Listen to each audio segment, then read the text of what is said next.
তাড়াতাড়ি চলো, ওইখান থেকে আবার তাড়াতাড়ি আসতে হবে।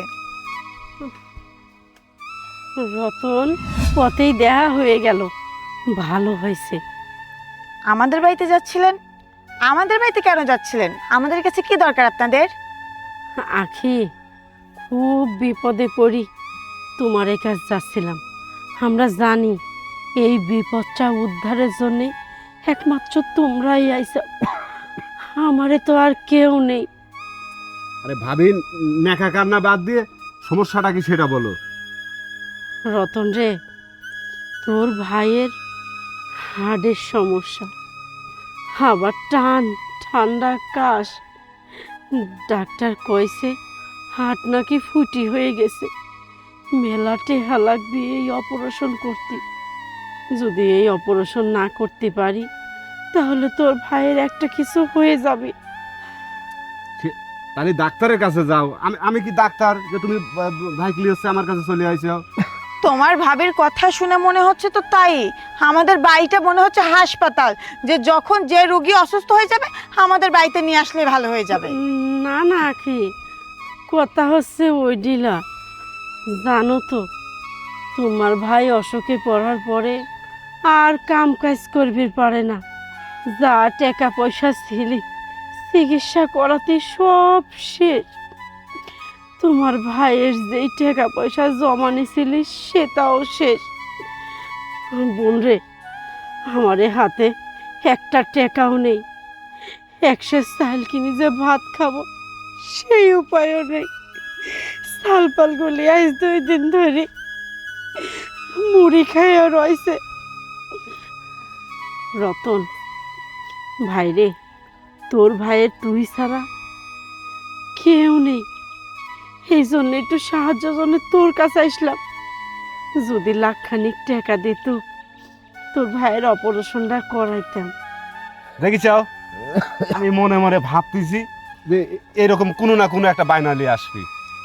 আচ্ছা, আসলে কি আমি কি টেকার গাছ যে তোমরা আইসে চাইলেও আর আমি টেকা সিঁড়ি দিয়ে দিলাম? কে অন্য জায়গা তোমার সই পড়ে না?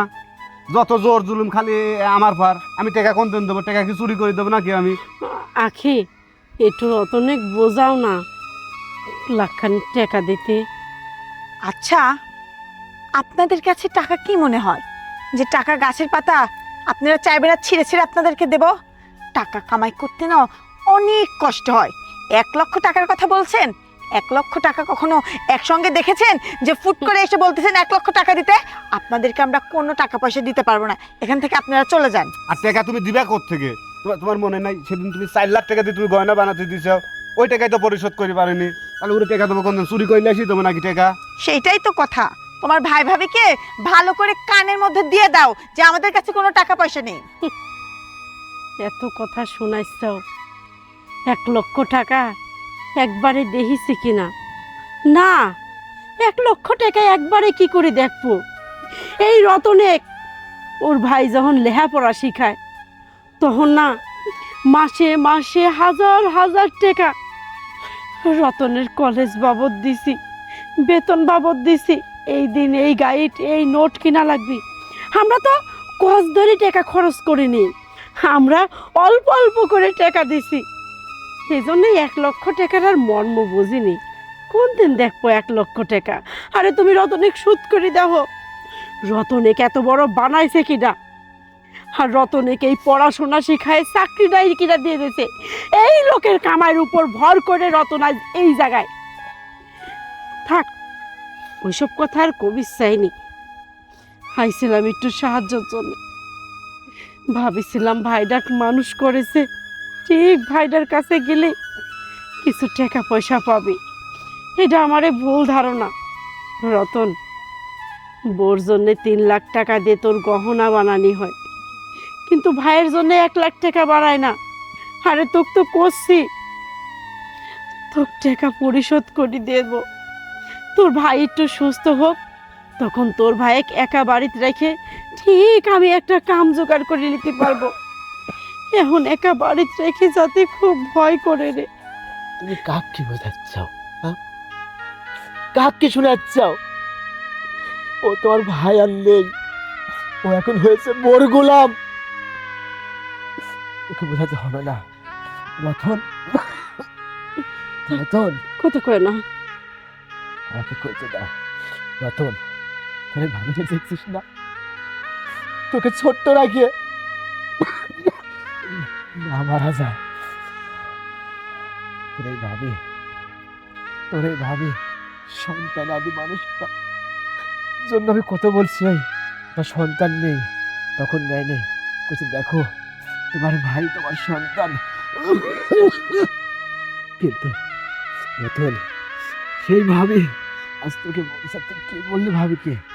ভাই তুই টাকা দিস আর না দিস ভাই, কিন্তু তোর ভাবির কাছে তুই মাপ চা ভাই। ও তোর মায়ের শোন মতো ভাই। থাক, মাপ চাওয়া লাগবে না নে।